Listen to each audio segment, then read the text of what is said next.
Good morning, everyone, and welcome to the Sirius Report. Well, Paul, it appears that the Trump administration has gone beyond threats about removing Powell and has laid the groundwork for a full-fledged war with the Fed. Yeah, absolutely. And people will listen to that and go, I can't believe this. That is not the case. But we wanted to explain precisely why it is the case, but also to give some background with regards to a very popular myth. And I'm really happy to say it's a myth that the Federal Reserve controls everything. It doesn't. The US Treasury controls the Fed.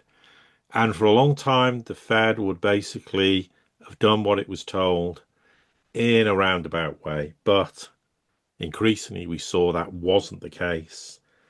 During the back end of the Biden administration, we look at situations with regards to so-called transitory inflation, but the Fed said which was nonsense, and the Fed made bad decisions for sure. And let's be absolutely clear, we are not fans of the Federal Reserve. We don't support them. We don't agree with them in any way, shape, or form. Let's be really clear about that.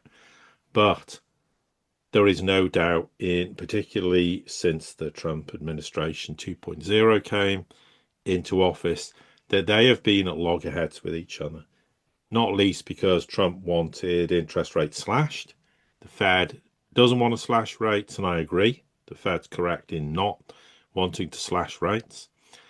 But this is causing increasing consternation. And I think it's also very telling that when Trump 1.0 was elected, the markets didn't respond very well. In fact, they responded very negatively. When Trump 2.0 came into fruition, what happened? The markets reacted extremely positively. So that tells me Wall Street and their ilk were very pleased to see a Trump 2.0. Why? Because they expected huge changes to happen in terms of financial reforms that would allow them to pretty much do whatever they liked, when they liked, how they liked. And we'll come on to that in a bit more detail shortly. And of course, you can argue, as the Trump administration does, that the Fed has had this mission creep and they're doing things they shouldn't be doing. Well, to some extent, that's true. But equally, I think it's a situation where the Trump administration can't get the Federal Reserve to do what they should be doing. Bearing in mind, the US Treasury does effectively have control over the Fed. And therefore, on that basis, they're getting really more and more angry and despondent because they've got to roll over all this debt, trillions of dollars, and they don't want interest rates to be as high as they are. Well, yes, I understand that perfectly, but if you slash interest rate, you're just going to derail whatever's left of an ever weakening US economy and risk huge problems in the financial system in doing so. So let's just lay that out to start with. So I think I'll just hand over to you, Ken, and then we can carry on the discussion just to give a sort of intro from my perspective. Yeah, and I'm just going to give a quick, historical background on this because a lot of people, even in that famous book, The Creature of Jekyll Island, even then, most people really don't understand that this 20th century and now into the 21st century central bank, known as the Fed, or even what we have in Europe, is not your 19th century, where the European bankers controlled wars and ran everything and this and that. No, the reality is, and this is something that's important, vastly important, because when you talk about mission creep into the Fed, when the Fed was established by Congress. There is no such thing about their being independent. They were established by Congress, and over time they have been, tied more into the Treasury, et cetera. We're going to get into that later. But every single change to their mandate and this quote unquote mission creep, which you are right about, has always been because of Congress or because of the executive branch. Let me give an example. In 1913, when the Federal Reserve Act was passed, there was banks were not to buy war bonds. Okay, so Congress could not create treasuries and sell them through the Fed to the banks buy them. No, they were meant to be the lender of last resort and to provide price stability. Those were their only two mandates. And we're talking price stability in a country that had 12 different Federal Reserve places that all had their different interest rates and they all had different things. Move forward to 1933, that's when things really changed.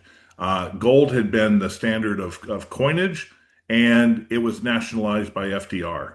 Now the Federal Reserve was pretty much printing or facilitating the creation of dollars that were, well, pseudo backed by gold. And then we have Bretton Woods. And then, of course, the important thing here is that in Bretton Woods, when we closed the gold window, we went to a purely fiat currency system. We saw the rise and expansion of the monetary system that we had never seen before. And the create in 1987, when the stock market crashed, Federal Reserve Chairman Greenspan said at that time, I can never allow the stock markets to crash ever. And so you saw the Fed now take on the responsibility of propping up the stock markets, which was a mandate that they never had. And then going to 2008, coming out of the financial collapse or crisis, they printed tens of trillions of dollars to save banks in Europe, to save banks in the United States, to save corporations around the world. That was not a mandate that they had. They were a bank lender of last resort, not the entire financial system. And I remember there was in 2010, about the time Dodd-Frank was going through, then Senate Majority Leader Chuck Schumer had Bernanke sitting across from him, and he said, "Mr. Bernanke, go and do your job." And Congress suddenly washed their hands of all fiscal and monetary policies, and we saw QE and all this stuff going to the moon. And that's when the Fed pretty much, ran wild. I think what we're seeing now with the Trump administration is the Treasury in that now wants to seize back control, a lot of the control. And you see that in what the Secretary of Treasury has been saying in interviews lately, and a number of things that I think we can get into now, Paul. Yeah, absolutely. And it's important to put the historical context in. Yes, there was a time when central banks ruled the roost. That's no longer the case. And with regards to the control and the influence the US Treasury has, let's reflect upon the fact that not that long ago, back in, I think, March time, Musk referred to what was termed, I think it was 14 at that time, magic. He said magic money computers in the federal government that effectively creates money out of thin air to make payments. Now, does that not tell you that that must therefore relate to the US Treasury? So, how much power and influence do you think the US Treasury has if Musk found those and made that statement? Now, there are people who will disagree and say that's not possible. He must be mistaken. I very much doubt he is mistaken. And we also have to account for the missing at least $100 trillion that has been forensically assessed to be missing. Who was it missing? Who printed it? Who created it? Was it these magic money computers? We don't know. But this is just to emphasize the fact that the US Treasury is not paying second fiddle to the Federal Reserve. Yes, the Federal Reserve could have arguably, as Ken rightly says, over the years, overstepped its mandate. But it did so because basically Congress didn't want to have the responsibility. When you just deal with it, we don't want to get involved, particularly post 2008. Yes, the Fed's made a number of very, very bad policy decisions. They did in 2008, irrefutably. I mean, with respect to the fact that when it became obvious there were problems, they did nothing basically about it. They were very complacent around 2008 or prior to it, irrefutably. So, because they obviously had interest rates were far too low. And then they didn't really respond, when you think there was problems with Bear Stearns, etc., and they just didn't do anything about it. And in terms of banking regulations, they took their eye off the ball and should have been aware of problems, particularly when we had issues when interest rates were rising, and therefore banks were suffering uh, unrealized losses that became realized losses and then created problems in banks like Silicon Valley Bank. And as we said earlier, they said inflation was transitory when it was absolutely obviously not transitory. So they are rightly to be criticized. Therefore, the argument can be with regards to the Trump administration that they think the Fed needs to get back in its lane. It needs to deal with this mission creep. But what I would say is, and the thing that concerns me greatly with the Trump administration is when, the Treasury Secretary Bessent comes out and calls for a fundamental reset of financial regulations. Now, you might see that as a positive. And when he talked about deep reforms in banking regulation, and he said the system would be marked by regulation by reflex, where bank regulators tend to introduce new rules after issues have already occurred. Well, yes, you can argue that should never happen, but if you don't see a problem, you can't deal with it until it becomes a problem. But my concern in it, and it's been a long-standing one, is that the Trump administration wants to see reforms that would actually pose a massive risk to the US banks, to US financial system. I mean, because he suggested in one example that highlights this, that bank regulators should review outdated capital requirements, that he says place unnecessary burdens on financial institutions and reduce bank lending. Well, there's a reason you have capital buffers in place. It's in case there is a serious problem.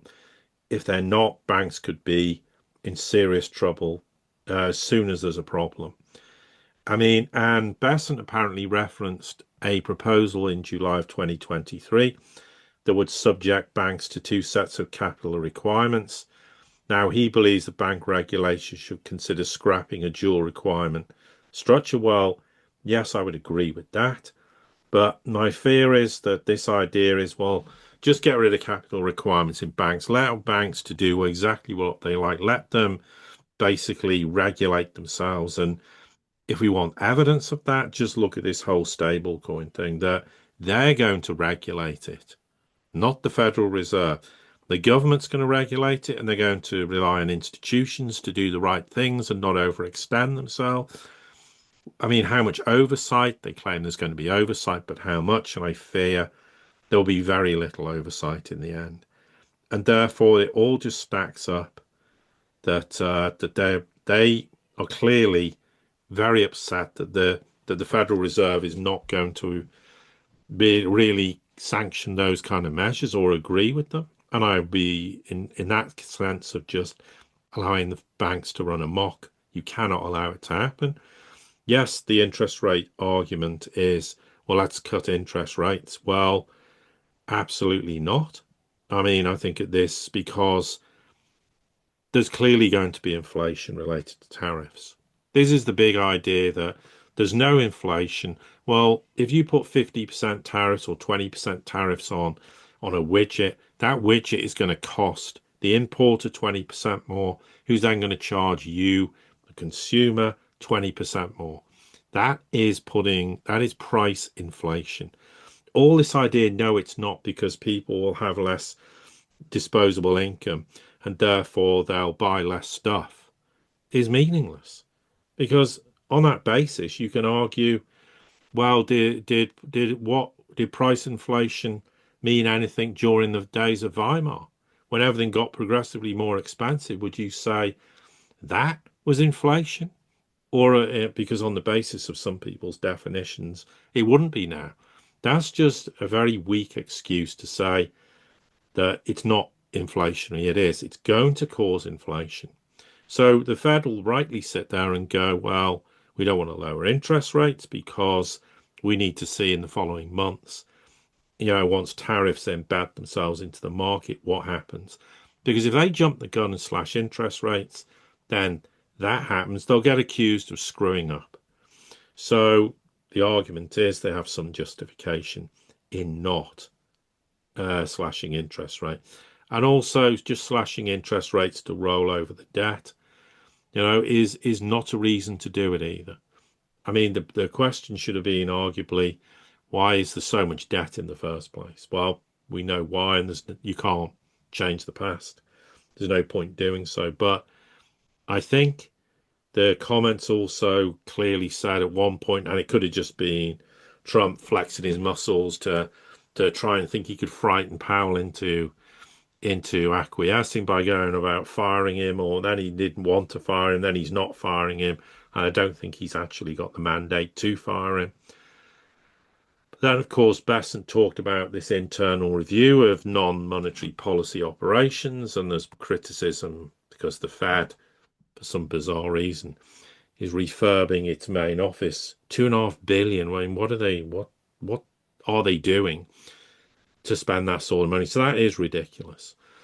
So we're not supporting the Fed, but equally, I don't like the idea that the Trump administration seems to want to axe or nearly all regulations, just allow banks to administer their own affairs, just get rid of capital requirements, do everything that allows the financial sector to do all the things it did pre-2008, which blew up the Western financial system. And we'll go back to that. That's why they were very happy when Trump was elected. And if we say we don't like the Fed, well, swapping the Fed for the US Treasury, openly and blatantly going, well, we're not happy with this. I mean, and there are suggestions that they'd like to somehow get rid of the Federal Reserve. That's not going to happen either. I mean, that's probably just more conspiratorial than anything else. But they want the Fed in the right lane. They want them to do exactly what they're supposed to do and no more and no less. Well, that includes setting interest rate policy. But then that's one of the fundamental gripes they have. So what do they intend doing with regards to that? I think that's just, to me, a bit of a smokescreen. I think they are at war with them. They're desperately wanting the Federal Reserve to toe the line. And for once, the Fed's going, sorry, we're not doing this because what you're suggesting, these are my words, is frankly ridiculous.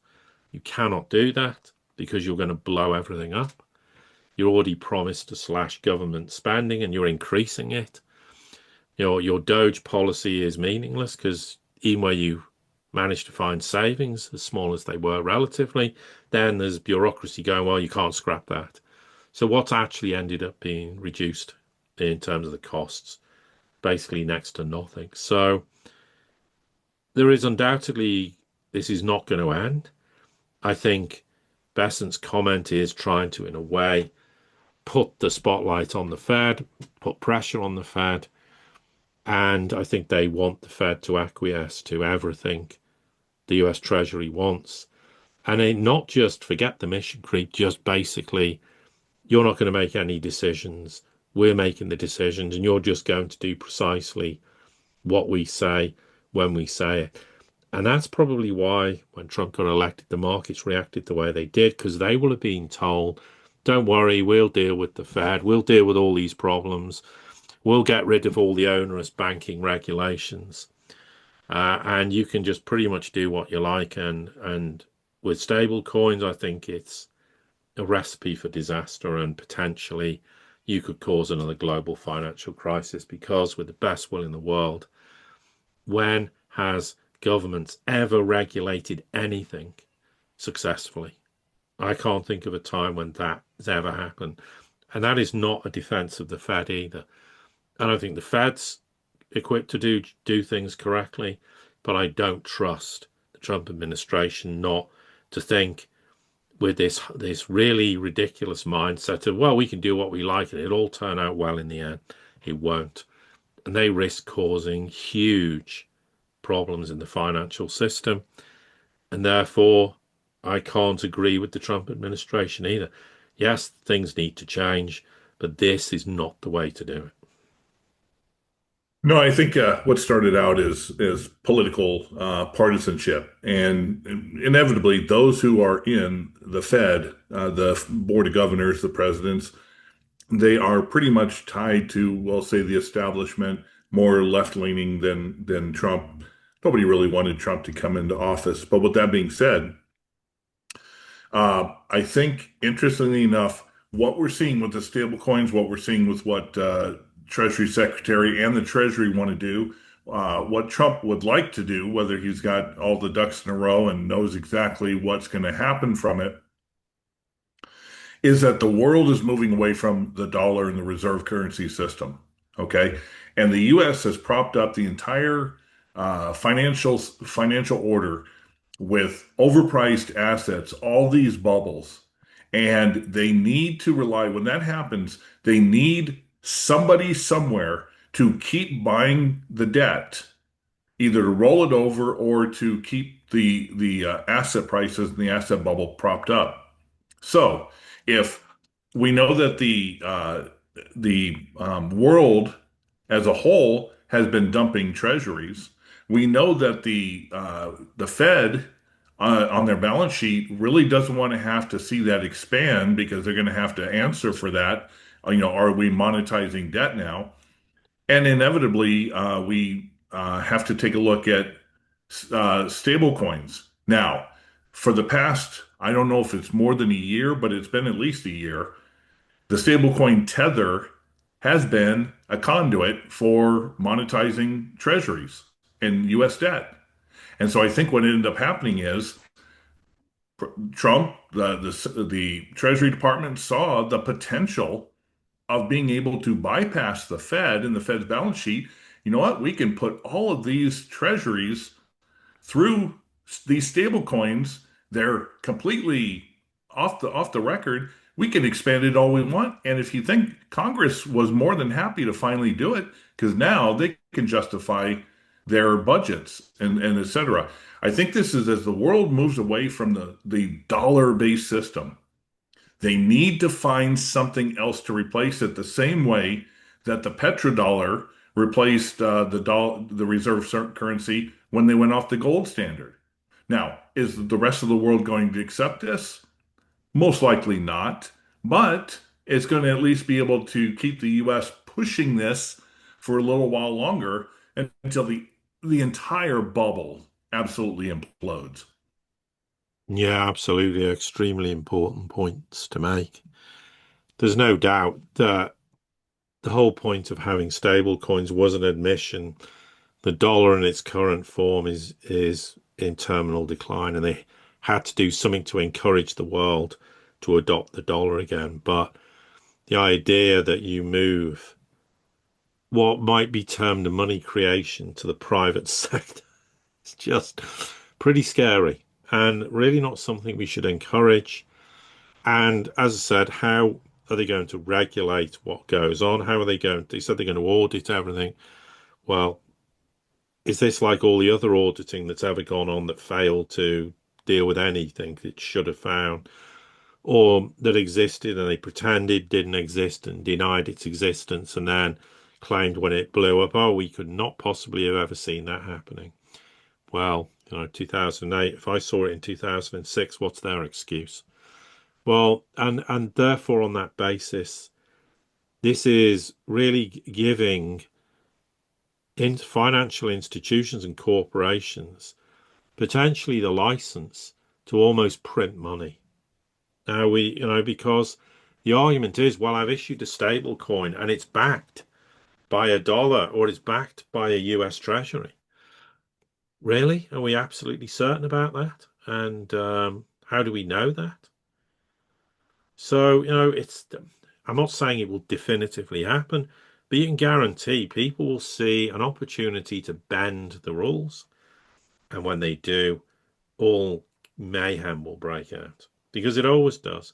People cannot behave themselves in the financial sector when they're given an opportunity to implement something that that they could potentially find a very clever way of circumventing the regulations. And what stops them rehypothecating US Treasuries. I think that not in this context, but that's gone on previously. Irrefutably, they could do that, and therefore, well, we could let's issue 10 stable coins for each US Treasury we've got, maybe 100. Let's that kind of leverage happens. And is there a mandate that says that leverage is not allowed? What exactly are they allowed to do and not allowed to do?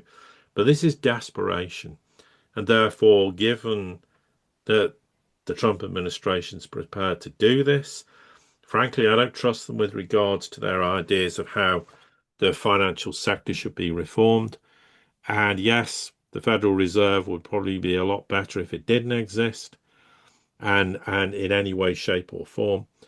But equally, if you're going to replace it or get rid of it, you have to make sure that you don't jump out of the proverbial fire or frying pan into a fire. And I think giving this kind of financial control to the Trump administration is a total disaster. And you can quote me on that. Absolutely. And one final point with the president also clamoring for pension funds to invest in crypto and stable coins.